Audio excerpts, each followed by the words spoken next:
Good morning प्यारे बच्चों, स्वागत है आप सभी का एक बार फिर से ऑनलाइन क्लासेस में। हम पढ़ रहे हैं बीए फाइनल ईयर की ज्योग्राफी। और बीए फाइनल ईयर की ज्योग्राफी में हम इंडियन ज्योग्राफी पढ़ रहे हैं।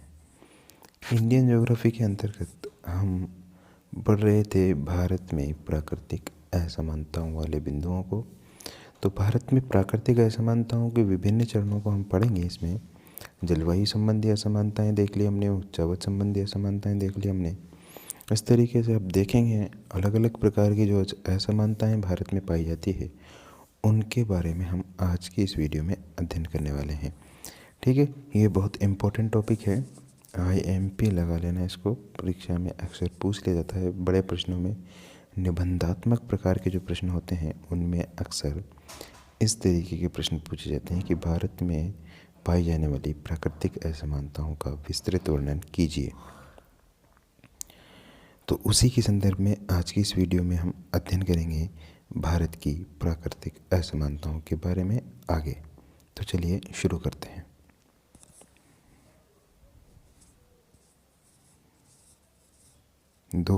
तीन प्रकार की असमानताएं हमने अब तक देख ली है। अब चौथे प्रकार की असमानताएं देखेंगे, वनस्पति की असमानताएं। वनस्पति संबंधी असमानताएं जो भारत के अंतर्गत पाई जाती है उनके आज की इस कक्षा में हम अध्ययन करेंगे। तो देखिए, देश में अलग अलग भागों में अलग अलग प्रकार की वनस्पति पाई जाती है। जाहिर सी बात है, पाई जाती है। ठीक है, पश्चिमी मरुस्थलीय प्रदेश में जहाँ शुष्क और कांटेदार वनस्पति पाई जाती है, तो वहीं पश्चिमी घाट और उत्तरी पूर्वी प्रदेशों में सदाबहार वनस्पति पाई जाती है। देश के मध्य भाग में मानसूनी पतझड़ वनस्पतियाँ पाई जाती है और देश के पूर्वी तटों पर सुंदरवन, डेल्टा, महानदी, गोदावरी डेल्टा भागों में मैंग्रोव वनस्पति पाई जाती है। जब मैंने आपको वनस्पति संबंधी टॉपिक पढ़ाया था तब मैंने आपको अच्छे से बताया था कि भारत में कहाँ कहाँ कौन कौन सी प्रकार की वनस्पति पाई जाती है। अच्छे से बताया था मैंने, शायद आपको याद भी होगा। देखिए, बड़ा मुश्किल होता है स्क्रीन पर नक्शा ड्रॉ करना उंगलियों के माध्यम से, लेकिन आपके लिए ऐसा संभव है। देखिए, अगर भारत की बात की जाए, भारत के संदर्भ में अगर बात करें हम, तो अलग अलग जगहों पर अलग अलग प्रकार की वनस्पति पाई जाती है। यहाँ अगर बात करते हैं हम इस एरिया में, तो कौन सी वनस्पति पाई जाएगी? मरुस्थलीय वनस्पति। यहाँ पर अगर बात करिए हम इस एरिया में, तो यहाँ पर पाई जाएगी पर्वतीय वनस्पति या शीतोष्ण प्रकार की वनस्पति, जिसमें पेड़ लंबे होते हैं और ऊपर से घने नहीं होते, वो त्रिशंकु होते हैं, शंकु आकार के होते हैं। यहाँ अगर हम बात करें, यहाँ इस एरिया में यहाँ डेल्टाई वनस्पति पाएगी या फिर उसको मैंग्रोव वनस्पति कहते हैं। सुंदर नाम के पेड़ पाए जाते हैं यहाँ पर, मैंग्रोव वनस्पति पाई जाती है क्योंकि डेल्टा एरिया है, नदी के डेल्टा बनाती है नदियाँ काफ़ी सारी। महानदी है, गोदावरी है, इसके अलावा और यहाँ पर गंगा और ब्रह्मपुत्र का डेल्टा है, सुंदरवन का डेल्टा। अगर बात करते हैं हम यहाँ इस एरिया की बीच वाले एरिया की और साथ ही इस एरिया की, तो यहाँ पर और यहाँ पर, क्योंकि सबसे ज़्यादा वर्षा वाले स्थान है ये दोनों, तो यहाँ पर और यहाँ पर वनस्पति पाई जाती है सदाबहार वनस्पति, जो हमेशा हरी भरी रहती है। अगर बीच के एरिया की बात करते हैं हम, तो मानसूनी पतझड़ी वन पाए जाते हैं यहाँ पर, जो अपने पत्ते गिरा देते हैं। इस तरीके से वनस्पति संबंधी असमानताएं भी हमारे भारत में पर्याप्त रूप में पाई जाती है। मुझे लगता है आपके ये टॉपिक भी समझ में अच्छे से आ गया होगा। आ गया ना भाई? तो हम पढ़ रहे हैं भारत की असमानताएं, कहाँ कहाँ कैसी कैसी कौन कौन सी असमानताएं पाई जाती है, उन्हीं असमानताओं के बारे में हम अध्ययन कर रहे हैं। तो हमने इससे पहले जो असमानताएं पढ़ी थी मैं आपको बतला दूं। हमने देखिए जलवायु संबंधी असमानताएं इससे पहले पढ़ी थी, और इससे पहले भूवैज्ञानिक असमानताएं पढ़ी थी, भूआकृतिक असमानताएं। ये टॉपिक हमने पढ़ लिए हैं। अब इसके बाद देखते हैं हम कृषिगत असमानताएं कि भारत में जो असमानताएं पाई जाती है उन असमानताओं में कृषि से संबंधित असमानताएं कौन कौन सी है। ऐसा क्या है जो कृषि के संदर्भ में भी भारत को असमान भागों में विभाजित करता है, बांटता है।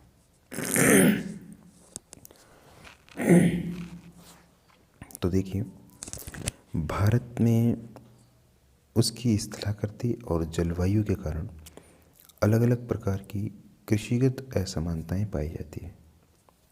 पश्चिम बंगाल की अगर बात करें, आंध्र प्रदेश की बात करें, तेलंगाना की और बिहार, पूर्वी यूपी, पंजाब, ओडिशा, तमिलनाडु, छत्तीसगढ़, ये राज्य चावल के उत्पादन में अग्रणी राज्य हैं, जबकि पश्चिमी यूपी, पंजाब, हरियाणा, मध्य प्रदेश, गुजरात आदि राज्य गेहूं के उत्पादन की उत्तम भौगोलिक दशाएं रखते हैं। इनके अलावा पश्चिम बंगाल जूट, कर्नाटक कॉफ़ी, आसाम चाय, केरल रबर, गुजरात मूंगफली, मध्य प्रदेश सोयाबीन, राजस्थान बाजरा, इनके उत्पादन में भौगोलिक कारणों के कारण एकाधिकार रखते हैं। बात आपके समझ में आई होगी, नहीं आई तो समझिए। नहीं पढ़ी पार, अच्छा नहीं बना है, दोबारा देखते हैं। ये देखिए, मैं आपको हर एक चीज़ नक्शे के माध्यम से बताने की कोशिश कर रहा हूँ ताकि आपकी चीज़ें जो है वो अच्छे से समझ में आए। नक्शा जैसा भी हो आप समझ जाना, है भारत ही है, ठीक है। बन गया, ठीक ठाक है। देखिए, कृषिगत असमानताएं कैसी पाई जाती है भारत के अंदर में, वो हम देखने की कोशिश करेंगे। अगर बात की जाए इस एरिया की, तो यहाँ पर पर्वतीय कृषि की जाती है, सीढ़ीदार खेतों में। यहाँ पर अगर बात की जाए जम्मू कश्मीर, हिमाचल प्रदेश में, यहाँ फलों की खेती की जाती है, सेब की, नाशपाती की, केसर की, इनके उत्पादन में ये क्षेत्र अग्रणी है। बात की जाए अगर यहाँ के आसाम की बात अगर की जाए तो ये चाय के उत्पादन में अग्रणी है। बंगाल की अगर बात की जाए, पश्चिम बंगाल की, तो ये जूट के उत्पादन में अग्रणी है, यानी कि सर्वाधिक मात्रा में जूट उत्पादन किया जाता है। इस पूरे क्षेत्र की बात कर लें, इधर से पंजाब भी ले लें, तो इस पूरे क्षेत्र में चावल मुख्य फसल है, चावल का उत्पादन किया जाता है। बाकी के इस पूरे क्षेत्र की बात कर लें, इस पूरे क्षेत्र की, यहाँ पर गेहूँ प्रमुख फसल है। पंजाब, हरियाणा, पश्चिमी यूपी, या उत्तरी यूपी, ये पूर्वी यूपी में चावल, पश्चिमी यूपी में गेहूँ। बात कर ले मध्य प्रदेश की, तो ये सोयाबीन, सरसों वगैरह के लिए मुख्य देश है, यानी कि तिलहन और दलहन के लिए। राजस्थान की बात कर लें तो राजस्थान बाजरे के लिए फेमस है। गुजरात की अगर बात कर लें तो गुजरात मूंगफली के लिए फेमस है। ठीक है, समझ में आ रही होगी आपकी बात। और इसके अलावा ये, इसको मैं साफ करके बताऊँ आपको, और इसके अलावा अगर बात करें कुछ और राज्यों की, तो केरल की अगर बात कर लें तो रबड़ के लिए, मसालों के लिए देश में अपना महत्वपूर्ण स्थान रखता है। कर्नाटका की अगर बात करें तो कहवा, कॉफ़ी, आप जानते हैं उसके बारे में। तो अगर देश में देखा जाए, पूरे देश में, तो कोई ना कोई राज्य किसी न किसी फसल के संदर्भ में अपनी विशेष स्थिति रखता है। तो इसका मतलब ये है कि देश के सभी भागों में समान रूप से कृषि नहीं होती। देश के अलग अलग भागों में, अलग अलग राज्यों में अलग अलग प्रकार से कृषि की जाती है, और सभी राज्य किसी न किसी फसल के मामले में अपना विशेष स्थान रखते हैं। बात समझ में आ गई होगी आपके, ठीक है। तो कृषिगत असमानताएं भी हमने आज की इस कक्षा में अच्छे से समझ लिया है। भारत में प्राकृतिक असमानताओं के संदर्भ में हम बातचीत कर रहे हैं। इस पहले हमने भारत की, देखिए बहुत इम्पोर्टेंट टॉपिक है। प्रश्न आएगा, भारत में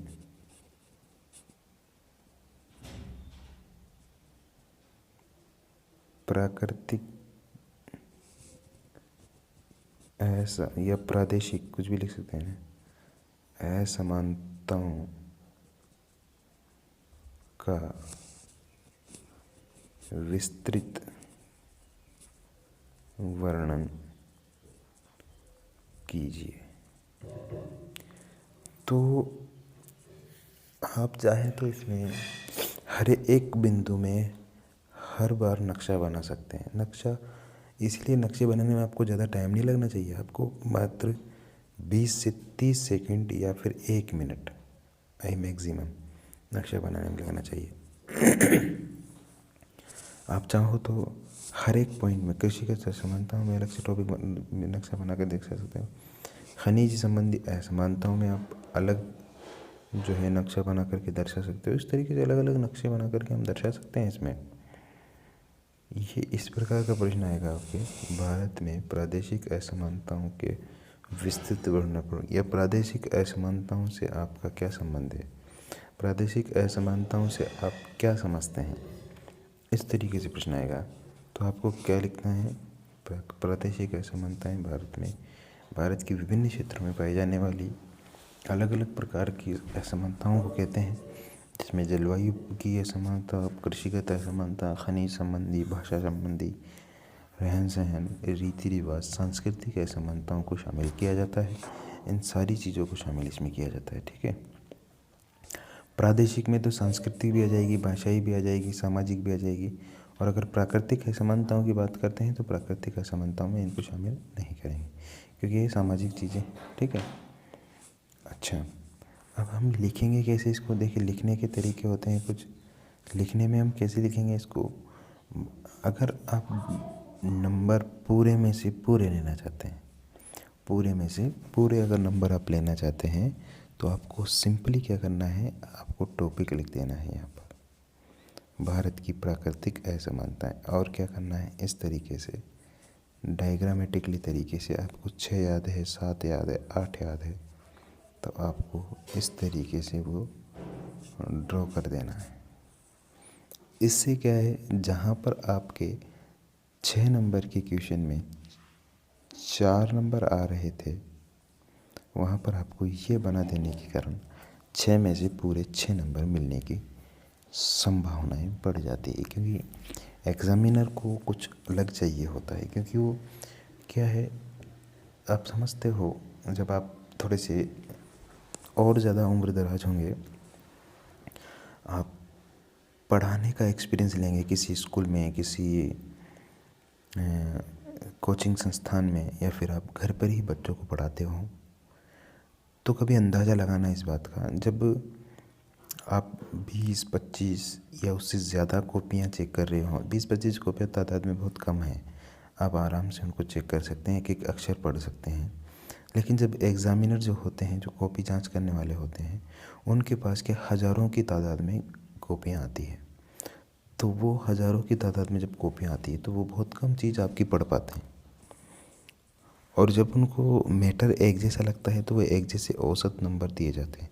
लेकिन जब आप बीच बीच में इस तरीके के डायग्राम्स बनाएंगे तो एग्ज़ामिनर को लगेगा, हाँ नहीं यार, इस बच्चे में कुछ हटके इसने कुछ किया है, तो वो इसके एक्स्ट्रा नंबर देता है आपको। ये हमेशा ध्यान रखना है इस बात को आप। तो इस तरीके से अगर आपको प्रश्नों को हल करने की कोशिश करेंगे, मुझे उम्मीद है आप अच्छे से अच्छे, ज़्यादा से ज़्यादा नंबर आप ला सकते हैं अपने फाइनल ईयर के एग्ज़ाम्स में, ठीक है। तो आज की इस क्लास में सिर्फ इतना ही है। आगे की कुछ असमानता हैं वो अगली क्लास में पढ़ेंगे। मिलेंगे आपसे कल, तब तक के लिए मुझे दीजिए इजाज़त। नमस्कार।